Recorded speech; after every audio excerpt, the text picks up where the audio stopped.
Hello दोस्तों, तो आज मैं एक्सप्लेन करने जा रहा हूँ स्क्विड गेम का पार्ट 2 यानी कि एपिसोड 5 से लेकर एपिसोड 9 तक। मैं ऑलरेडी पार्ट 1 यानी कि एपिसोड 1 से लेकर 4 तक और एक वीडियो में कवर कर लिया है। तो अभी आई बटन पे उसका लिंक आ रहा होगा, यहाँ पे आप जाके देख सकते हो। नहीं तो इस वीडियो में आपको ज्यादा कुछ समझ नहीं आएगा, पहले वो वीडियो जाके देख लो, बाद में इस वीडियो को देख लेना। तो सीधे चलते हैं एक्सप्लेनेशन की तरफ। तो एपिसोड 5 की शुरुआत में हमें दिखाया जाता है आखिरकार इलनम, वो बूढ़ा आदमी जो भी प्लान बनाया था वो सही निकलता है। आखिरकार ये लोग अपने प्लान में कामयाब होते हैं और ओपोनेंट टीम का 2-3 प्लेयर का पैर फिसल जाता है। तो इसी बात का फायदा उठा के ये लोग उसी टाइम पे रस्सी खींच लेते हैं और यहाँ पे ओपोनेंट टीम के सारे प्लेयर्स मारे जाते हैं। यहाँ पे ये लोग लिफ्ट से नीचे जा रहे थे, उनमें से एक टीम मेंबर प्रे कर रहा था, जो लोग भी इन लोगों के लिए मारे गए उन लोगों की आत्मा की शांति के लिए प्रे कर रहा था। लेकिन जी योंग यहाँ पे बोलता है ये सब बकवास है, तुमको प्रे करने का कोई जरूरत नहीं है, ये लोग अपने जान बचाने के लिए उन लोगों को मार दिए। सो जी योंग यहाँ पे थोड़ा सा अपसॉर्ट बिहेव करती है। यहाँ पे वो ऐसा क्यों बोल रही थी हमें आगे पता चलेगा। फिर जी योंग यहाँ पे सीबीओ को पूछने लगती है कि तुमने मुझे अपने टीम पे क्यों बुलाया। मतलब यहाँ पे वो सीबीओ के साथ कन्वर्सेशन स्टार्ट करना चाहती थी, लेकिन सीबीओ यहाँ पे कुछ भी नहीं बोलती, वो बस उसे इग्नोर मारती है। यहाँ पे हम देखते हैं रेड मास्क वाले वो जो 2-3 लोग थे वो बड़े ही चालाकी से वो जो डेड बॉडीज पड़ा हुआ था, ये लोग बड़े ही चालाकी से उनमें से एक डेड बॉडी अंडरग्राउंड बेसमेंट में ये लोग ले जाते हैं और उनमें से एक बोलता है जल्द से जल्द डॉक्टर को बुलाओ। यहाँ पे हम देखते हैं कुछ ही देर में लाइट ऑफ होने वाला था, तो इन लोगों को पता था कि फिर से आज उनके ग्रुप के ऊपर हमला हो सकता है, क्योंकि जितने कम लोग होंगे उतना ही प्राइस मनी बढ़ेगा, इसलिए ये लोग अपने डिफेंस के लिए सामान इकट्ठा कर रहे थे। यहाँ पे जी हुन के पास डियोक्सू आता है और उसे धमकाने लगता है आज रात में तुझे छोड़ूंगा नहीं। तो जवाब में जी हुन बोलता है कि तू जिसके ऊपर भरोसा करता है यानी कि तेरे जो टीममेट्स है, क्या वो तेरे भरोसे के लायक है? क्योंकि डियोक्सू ही इस ग्रुप में सबसे ज्यादा स्ट्रॉन्ग है, तो इसको बहुत सारे लोग मारना चाहते हैं। सो जी हुन यहाँ पे ट्रिक करके बोलता है कि क्या तुझे अपने ही टीम के ऊपर भरोसा है, कहीं वो ही तुझे ना मार दे। तो डियोक्सू भी थोड़ा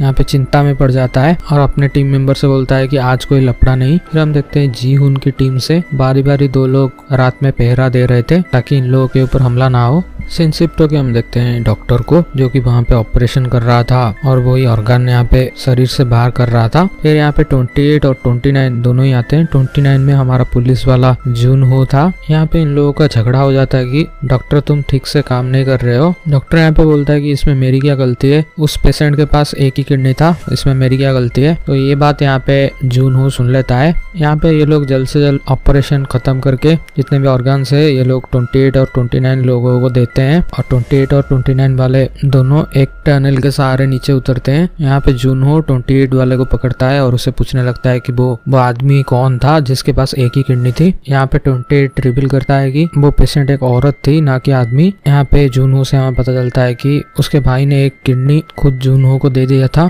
इसलिए जूनहो जब वही एक किडनी वाला बात सुना तो उसे लगा कि उसका भाई यहाँ पे आया था। वो गुस्से में 28 वाले को मार देता है। इस तरफ हम देखते हैं डॉक्टर और वहाँ पे जो 2 लोग थे उन लोगों को भी झगड़ा हो जाता है। लाइक डॉक्टर यहाँ पे पूछता है कि नेक्स्ट गेम क्या है, जल्द से जल्द मुझे बोलो, और इन लोगों को कुछ भी पता नहीं था। ये लोग बोलते हैं हम थोड़ी देर में तुमको बताते हैं। डॉक्टर यहाँ पे पूरा पागल सा हो गया था, एक को गन पॉइंट पे ले जाता है और बोलता है कि जल्द से जल्द मुझे बताओ। यहाँ पे इन लोगों का हाथापाई होने लगता है। डॉक्टर यहाँ पे एक को मार के चला आता है, उसके पीछे पीछे और एक बंदा भागता है। ये सब वो सीसीटीवी वाला देख रहा था। जल्दी ये बात वो ब्लैक मास्क वाले को पता चल जाता है। फिर हम देखते हैं वो ब्लैक मास्क वाला पहले तो वो डॉक्टर को मारता है, फिर वो रेड यूनिफॉर्म वाले एक आदमी के पास आता है और यहाँ पे बोलता है कि तुमने इस जगह का सबसे बड़ा नियम तोड़ा है, क्योंकि यहाँ पे सब प्लेयर्स इक्वल है, लेकिन तुम चीटिंग करके एक को पहले से ही सब कुछ बता रहे थे। तो गुस्से में वो ब्लैक मास्क वाला आदमी इसको मार देता है। तो इस तरफ जूनहो को वो 28 नंबर वाले से पता चल चुका था कि प्लेयर के सारे लिस्ट ब्लैक मास्क वाला आदमी के रूम में है। तो यहाँ पे वो अंडरग्राउंड टनल से निकल के कैसे भी करके वही ब्लैक मास्क वाला आदमी के रूम पे घुसता है। तो ब्लैक मास्क वाला आदमी का नाम होता है फ्रंट मैन, तो मैं आगे से उसे फ्रंट मैन ही बुलाऊंगा। यहाँ पे गोली की आवाज सुन के यानी कि जूनहो ने जब वो 28 को मारा, ये गोली की आवाज फ्रंट मैन ने ऑलरेडी सुन लिया था। तो यहाँ पे एक सायरन बजता है और सब लोगों को यहाँ पे अलर्ट किया जाता है। इधर हम देखते हैं जूनहो को काफी सारे फाइल्स मिलते हैं और जूनहो यहाँ पे काफी सारे फाइल्स सर्च कर रहा था। इनमें से उसे एक फाइल मिलता है 2015 वाली फाइल, यानी कि हम यहाँ पे आइडिया लगा सकते हैं कि साल बाय साल एक बैच आता है और 2015 में यहाँ पे एक आदमी ने वो गेम जीता था। वो होता है जॉन हू का भाई, जिसको जॉन हू करीब 7 सालों से खोज रहा है। तो ये फाइल देके जॉन हू यहाँ पे सरप्राइज्ड था और यहाँ पे 5th एपिसोड खत्म होता है। चलते हैं 6th एपिसोड की तरफ। तो 6th एपिसोड की शुरुआत में हम देखते हैं कि वो जो 2-3 रेड यूनिफॉर्म वाले आदमी थे और वो डॉक्टर, इन लोगों को हैंग किया जाता है। सबके सामने इन लोगों को हैंग किया जाता है और अनाउंसर यहाँ पे अनाउंस कर रहा था कि यहाँ पे सब लोग इक्वल है, सब प्लेयर्स इक्वल है। यहाँ पे ये लोग चीटिंग कर रहे थे, इसीलिए इन लोगों को सजा मिला। यहाँ पे डियोक्सू की टीम हैरान परेशान, क्योंकि डियोक्सू को पहले से इंफॉर्मेशन मिल जाता था डॉक्टर से आगे क्या गेम होने वाला है। तो डियोक्सू यहाँ पे काफी परेशानी में था। फिर इन लोगों को और एक रूम में लिया जाता है और यहाँ पे अनाउंसमेंट होता है कि आप लोग एक एक पार्टनर ढूंढ लीजिए और वो लोग एक टीम होंगे। यहाँ पे हम देखते हैं सैंगू पहले से ही एज ए पार्टनर अली को चुन लेता है और सैंगू यहाँ पे उसको कोई भी पार्टनर नहीं मिलता, तो लास्ट में वो इल्नाम, वो बूढ़ा आदमी को ही अपना पार्टनर लेता है। सिंस अभी 39 प्लेयर्स ही थे और एक प्लेयर बच जाती है जो कि मीनियो, उसको कोई भी पार्टनर नहीं लेता। तो यहाँ पे हम देखते हैं वो रेड यूनिफॉर्म वाले मीनियो को कहीं पे घसीट के ले जाते हैं। फिर यहाँ पे सीन शिफ्ट होकर हमें दिखाया जाता है सब प्लेयर्स को 10 कंचे दिए गए थे और यहाँ पे अनाउंसमेंट होता है कि आपको अपने पार्टनर से कैसे भी करके 10 के 10 कंचे लेना है, लेकिन ये आप फोर्सफुली नहीं कर सकते, आपको उनके साथ गेम खेल के ही लेना पड़ेगा। अब आप कोई भी गेम खेल सकते हैं। तो इस चीज को सुन के यहाँ पे क्लियर था कि ये लोग जो भी एक एक पार्टनर बनाए हैं, इनमें से एक तो श्योरली मारा जाएगा। तो ये अनाउंसमेंट सुन के सब लोग यहाँ पे हैरान और परेशान थे, स्पेशली जी हुन, क्योंकि उसका इल्लम यानी कि वो बूढ़ा आदमी के साथ थोड़ा अच्छा कनेक्शन बन गया था। यहाँ पे इल्लम को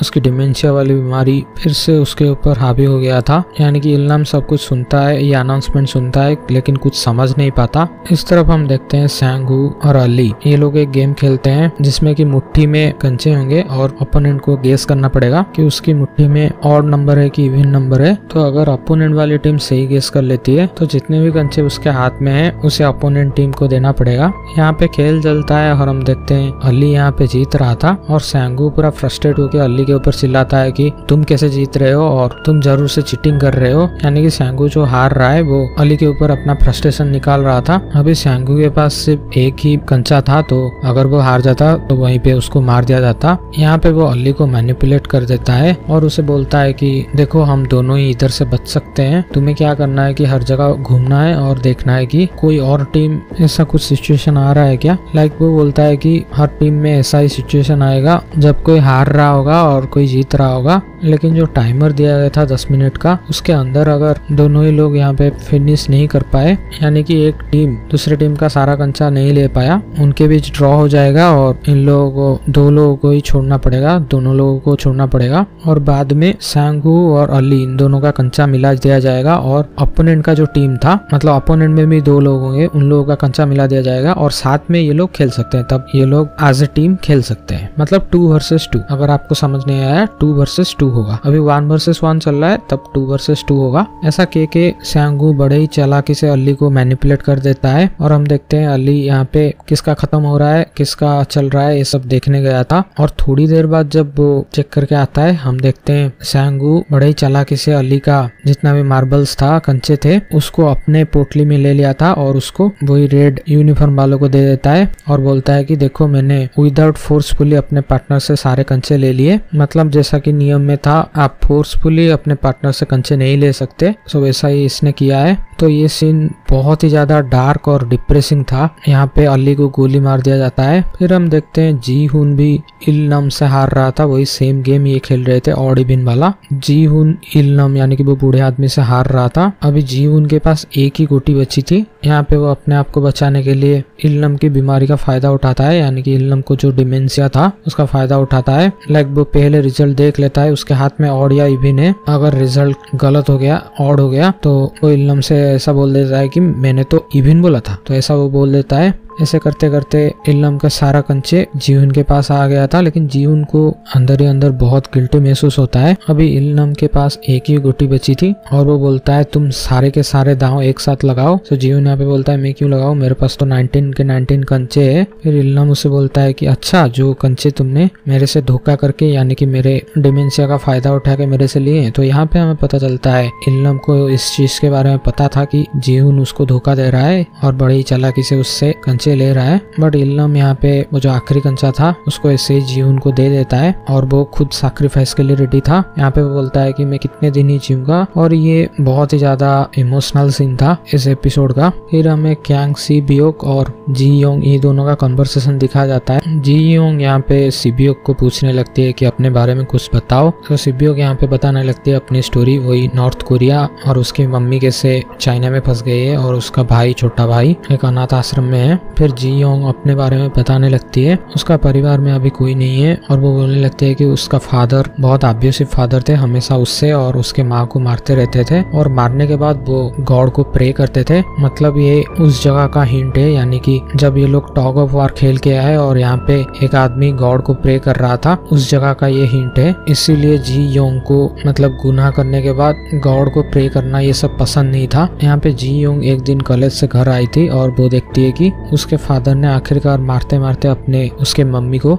मार डाला, और गुस्से में आके जी योंग भी उसके फादर को मार डालती है, और तब से वो जेल में थी, बहुत सालों से वो जेल में थी। जब से वो जेल से छुट्टी है, एक आदमी उसके साथ वही गेम खेलता है और उसको वही काट देता है। यहाँ पे जी योंग बोलती है कि मेरे पास जाने के लिए कहीं पे जगह नहीं था, यानी कि सब कोई तो उसके परिवार में मर चुके हैं और ऊपर से उसका कोई भी दोस्त नहीं है, तो यहाँ पे वो आ गई। फिर ये लोग डिसाइड करते हैं कि वो एक ही गेम खेलेंगे, जो एक मार्बल को सबसे ज्यादा दूर फेंकेगा वो जीतेगा इस गेम। तो हम देखते हैं सिबियोक पहले एक मार्बल को फेंक देती है, लेकिन जी योंग यहाँ पे जानबूझ के वही मार्बल को धीरे से उसके पास ही फेंक देती है। तो ये देख के सिबियोक यहाँ पे उसके ऊपर चिल्लाने लगती है, लाइक ये बहुत ही ज्यादा इमोशनल सीन था। उसके ऊपर चिल्लाने लगती है कि तुम क्यों मेरे लिए अपने आप को सैक्रिफाइस करने जा रही हो। तो जी योंग यहाँ पे बोलने लगती है कि मेरे पास जीने के लिए कोई वजह नहीं है, लेकिन तुम्हारे पास है, तुम ये पैसे लेके अपनी मम्मी को आजाद करवा सकती हो और अपने भाई को एक बेटर लाइफ दे सकती हो। तो ये बहुत ही ज्यादा इमोशनल सीन था। यहाँ पे जी योंग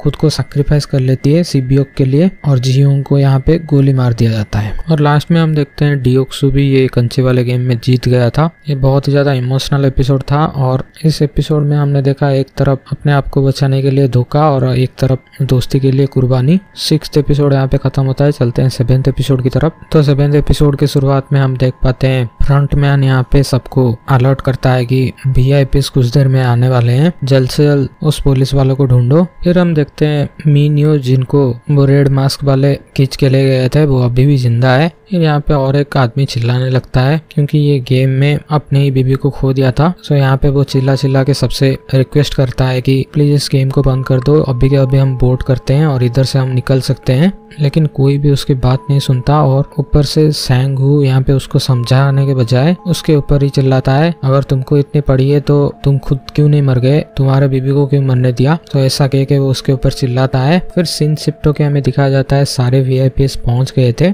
और ये बात फ्रंटमैन और एक मास्क वाले आदमी को बोलता है, जो कि एक गोल्डन रैबिट मास्क पहना था। सो इस गोल्डन रैबिट मास्क में कौन है हमें आगे पता चलेगा। फ्रंटमैन यहाँ पे सारे VIPs को रिसीव करता है और उनसे बोलता है कि मैं माफी चाहता हूँ, क्योंकि होस्ट अभी नहीं आ सकते, क्योंकि अर्जेंटली उनको कुछ इमरजेंसी आ गई। होस्ट यानी कि वो उस गोल्डन रैबिट वाला मास्क के बारे में बोल रहा था, उसको कुछ इमरजेंसी आ गया, तो वो अभी VIPs को मिलने नहीं आ सकता। फिर हम देखते हैं VIPs को एक स्पेशल रूम में लिया जाता है, जहाँ पे कि ये लोग एक एक प्लेयर के ऊपर बेट लगाते हैं। फिर हम देखते हैं वही जो आदमी चिल्ला के सबसे रिक्वेस्ट कर रहा था कि इस गेम को रोक दिया जाए, वो खुद ही सुसाइड कर चुका है, और इन लोगों को यहाँ पे वो रेड मास्क वाले उठा के ले जाते हैं इसकी बॉडी, और हम देखते हैं प्राइस मनी बढ़ जाता है। जैसा कि मैंने बोला था, ये सीरीज एपिसोड बाय एपिसोड और भी डार्क होता जाएगा। अभी सिर्फ और सिर्फ 16 ही लोग बचे थे, और 5वां गेम के लिए सबको कॉल किया जाता है। अब यहाँ पे 16 के 16 लोगों को एक एक शर्ट लेना पड़ेगा, जिसमें कि नंबर वाइज 1 to 16 लिखा गया था। तो गेम क्या होने जा रहा है ये अभी तक लोगों को आइडिया नहीं था, इसीलिए 5-6 लोग तो बीच में जितने सारे नंबर्स थे, यानी कि 7, 8, 9 ये सब ले जाते हैं। बाकी 3 ही नंबर बचे थे, 14, 15, 16। तो 16 लेता है जीहुन, 14 लेता है सैंगहू, और 15 लेती है सिबियोक। यहाँ पे गेम की अनाउंसमेंट होती है, और यहाँ पे हमें पता चलता है कि दोनों ही तरफ दोनों ग्लास है, एक उनमें से फाइबर ग्लास है और एक नॉर्मल ग्लास है। फाइबर ग्लास के ऊपर 2 लोगों को आराम से खड़ा किया जा सकता है, वो ग्लास नहीं टूटेगा, लेकिन नॉर्मल ग्लास एक का भी बोझ संभाल नहीं पाएगा, तो इन लोगों को कैसे भी करके करके 10 मिनट में लास्ट तक पहुंचना है। मतलब प्लेयर 1 to 16 सब लोगों को 10 मिनट के अंदर ही पहुंचना है। इंडिविजुअल के लिए 10 मिनट नहीं है। एक बार टाइमर चालू हो गया तो सब लोगों को कैसे भी करके दूसरी तरफ पहुंचना है, नहीं तो गोली मार दिया जाएगा। यहाँ पे हम देखते हैं बहुत सारे लोग ऐसे करके मारे जाते हैं। और यहाँ पे और एक बात हम नोटिस कर पाते हैं कि सपोज करके 5 नंबर प्लेयर चुन नहीं पा रहा है कि दोनों ग्लास में कौन से ग्लास में कूदे, तो 6 नंबर प्लेयर क्या करता है कि उसको जाके धक्का दे देता है और सपोज करके वो ग्लास टूट गया तो अपोजिट वाला ग्लास तो फाइबर का है, वो आराम से उस पे कूद जाएगा। मतलब यहाँ पे हमें दिखाया गया है कि कैसे अपने आप को बचाने के लिए यहाँ पे ये लोग ऐसा सब कर रहे थे। यहाँ पे जीवन बोल रहा था कि अच्छा हुआ हमने लास्ट का नंबर लिया, तो स्यांगू यहाँ पे बोलने लगता है कि अच्छा नहीं है, अगर इनमें से कोई बीच में रुक जाता है और बोलता है कि मैं आगे नहीं बढ़ूंगा तो सबके सब यहाँ पे मारे जाएंगे, क्योंकि टाइमर तो एक ही है, 10 मिनट के अंदर लास्ट तक पहुंचना है।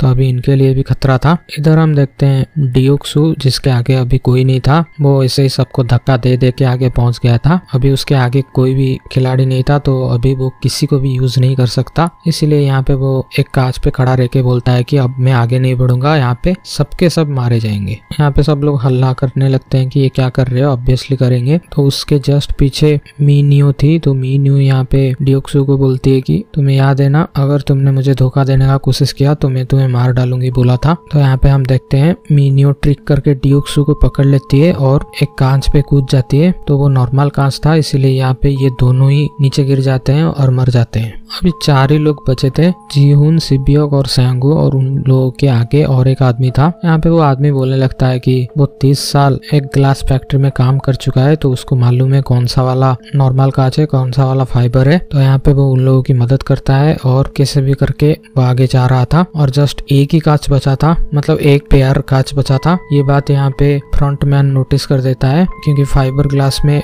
लाइट के रिफ्लेक्शन नहीं आएंगे। यहाँ पे वो लाइट बंद कर देता है। अभी ये आदमी जो आराम से आगे जा रहा था अभी हेल्पलेस हो चुका है। तो स्यांगू वही डियोक्सू का तरीका अपना के उस आदमी को धक्का दे देता है और यहाँ पे वो आदमी गलत ग्लास पे गिरता है, तो वो नीचे गिर के मर जाता है। और जस्ट 10 सेकंड ही बचे थे, तो ये लोग यहाँ पे कूद कूद के चले आते हैं। जीहुन ये देख के बहुत परेशान था, क्योंकि स्यांगू ने जस्ट अभी एक को कोल्ड ब्लडेड मार दिया। यहाँ पे इन लोगों का झगड़ा चल ही रहा था। हम देखते हैं बहुत सारे ग्लास ऑटोमेटिक ब्लास्ट होते हैं और इस ब्लास्ट से सिबियोक को बहुत ज्यादा चोट पहुंच गई थी। इधर हम देखते हैं वीआईपी को सर्व करने वाला और कोई नहीं बल्कि मास्क में जूनहो होता है। और यहाँ पे एक वीआईपी जूनहो को अकेले कमरे में बुलाता है, जो आप सोच रहे हो वही चीज के लिए। जूनहो यहाँ पे उसके ऊपर बंदूक रख के ये गेम कैसे क्या वर्क कर रहा है ये सब के बारे में रिकॉर्डिंग कर लेता है और वीआईपी को बेहोश करके चला जाता है। अभी वीआईपी उसके रूम से बहुत देर तक नहीं आया था, इसीलिए फ्रंटमैन एक आदमी को भेजता है चेक करने के लिए।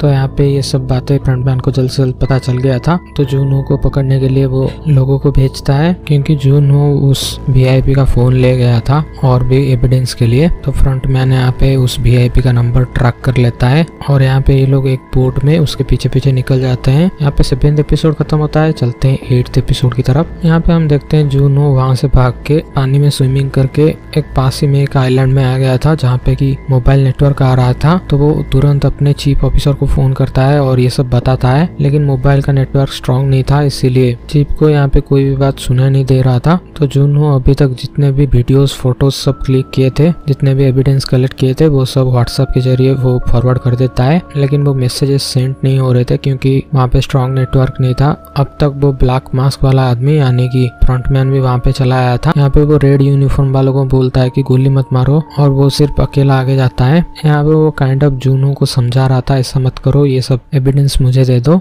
लेकिन जूनहो यहाँ पे उसके छाती में एक गोली मार देता है, लेकिन फ्रंटमैन को कुछ भी नहीं होता, शायद से वो बुलेट प्रूफ जैकेट पहना होगा। यहाँ पे वो अपना मास्क उतारता है और यहाँ पे हमें पता चलता है वो और कोई नहीं बल्कि खुद जूनहो का भाई है, जो कि इतने सालों से ये गेम ऑपरेट कर रहा है। और यहाँ पे वो अपने भाई को ही एक गोली मार देता है। यहाँ पे हम देखते हैं जूनहो ऊपर से नीचे गिर जाता है। वो मरता है कि नहीं मरता यहाँ पे कंफर्मेशन दिखाया नहीं गया था, लेकिन वो इतने ऊपर से गिरा था तो मेरे ख्याल से मर गया होगा। फिर हम देखते हैं सिबियोक यहाँ पे वो ग्लास के टूटने की वजह से उसकी हालत बहुत खराब थी और जीहुन और स्यांगू ये दोनों के बीच अभी झगड़ा शुरू हो जाता है। जीहुन यहाँ पे स्यांगू को बोल रहा था कि क्या उसकी जगह अगर मैं होता तो मुझे भी तुम धक्का दे देते। तो स्यांगू इसका कुछ भी रिप्लाई नहीं देता। मतलब यहाँ पे हम समझ पा रहे थे कि स्यांगू कितना नीचे वो गिर चुका है, वो प्राइज मनी को हासिल करने के लिए कुछ भी करेगा। यहाँ पे वो ऐसा बोलता है और जीहुन हून भी ठान लेता है कि कैसे भी करके सांग वू को जीतने नहीं देंगे। यहाँ पे कुछ देर बाद लाइट ऑफ हो जाता है और हम देखते हैं जी हून सांग वू को जस्ट मारने ही जा रहा था,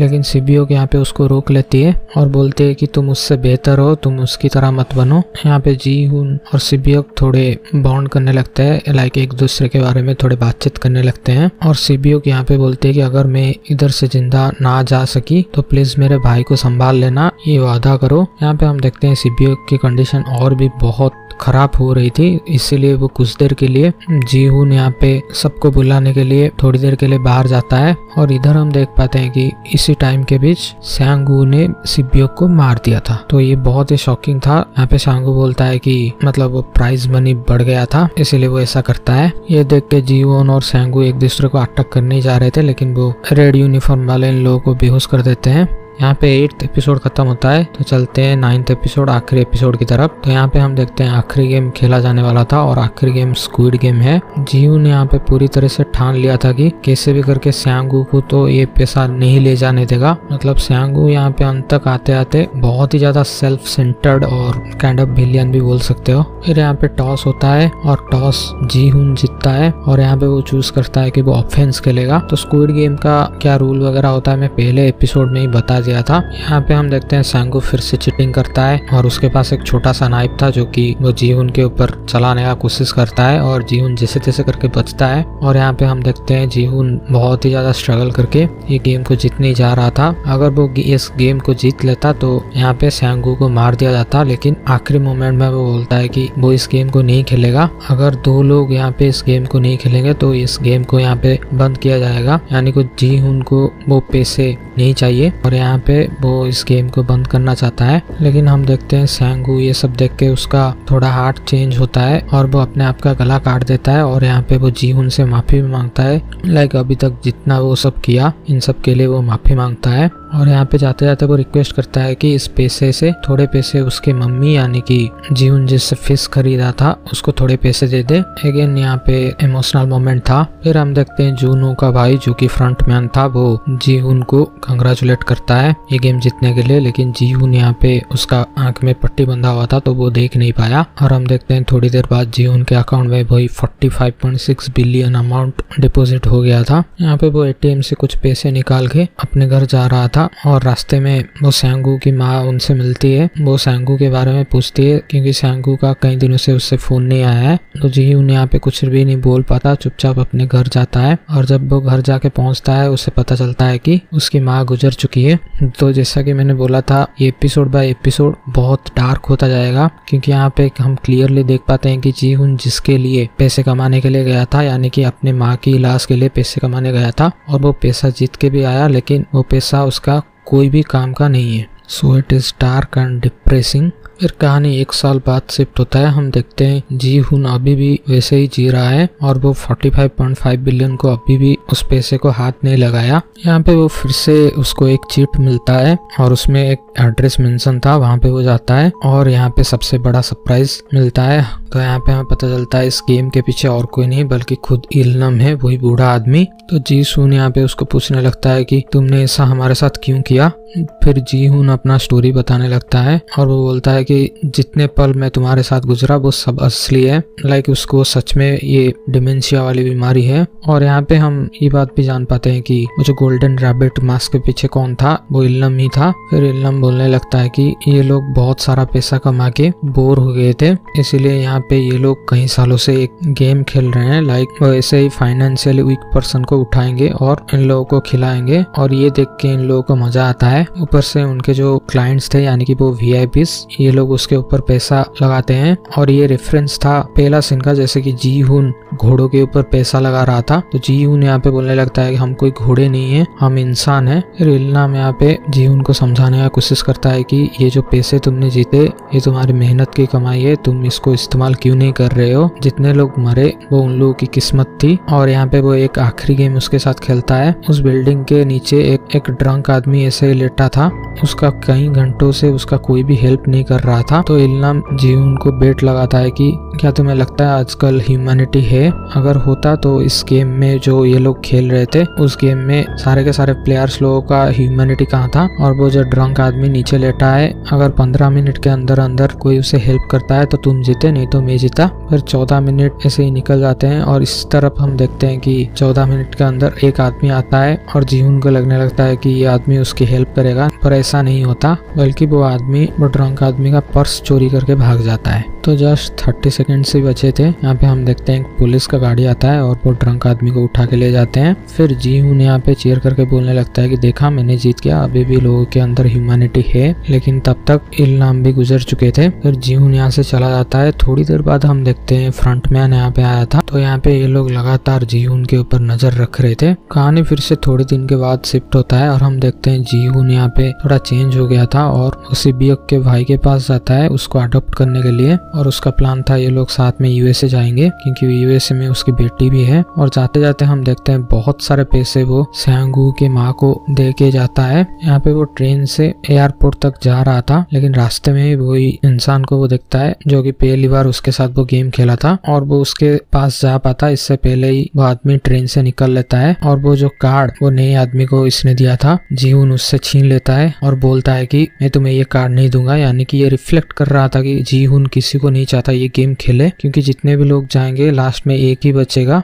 और बहुत सारे लोग इस गेम में मारे जाएंगे। और ये सब जीहुन रोकना चाहता है, क्योंकि यहाँ पे अमीर लोग इस टाइप का गेम खेलते हैं, फाइनेंशियली वीक पर्सन है उन लोगों को फायदा उठा के ये गेम खेलते हैं। फिर हम देखते हैं वो एयरपोर्ट जाता है और वो प्लेन बोर्ड करने ही जा रहा था, लेकिन वापस आ जाता है और वही कार्ड से वो फोन करता है और फोन यहाँ पे फ्रंटमैन उठाता है। फ्रंटमैन को वो धमकी देता है कि मैं तुम्हारे लिए आ रहा हूँ। फ्रंटमैन भी उसको बोलता है कि चुपचाप प्लेन में बैठ जाओ, नहीं तो मारे जाओगे। इधर ही सीरीज खत्म हो जाता है। तो हो सकता है इसका सीजन 2 आए, क्योंकि बहुत अच्छा क्लिप हैंगर यहाँ पे रखा गया है। तो ये रहा कंप्लीट एक्सप्लेनेशन इस सीरीज का। मुझे लगता है वीडियो बहुत ज्यादा लंबा हो चुका है। तो वीडियो अगर पसंद आया तो प्लीज इस चैनल को सब्सक्राइब कर देना, क्योंकि इसी तरह के वीडियोस आने वाले हैं। और वीडियो को लाइक कर देना। मिलते हैं नेक्स्ट वीडियो में। Thanks for watching.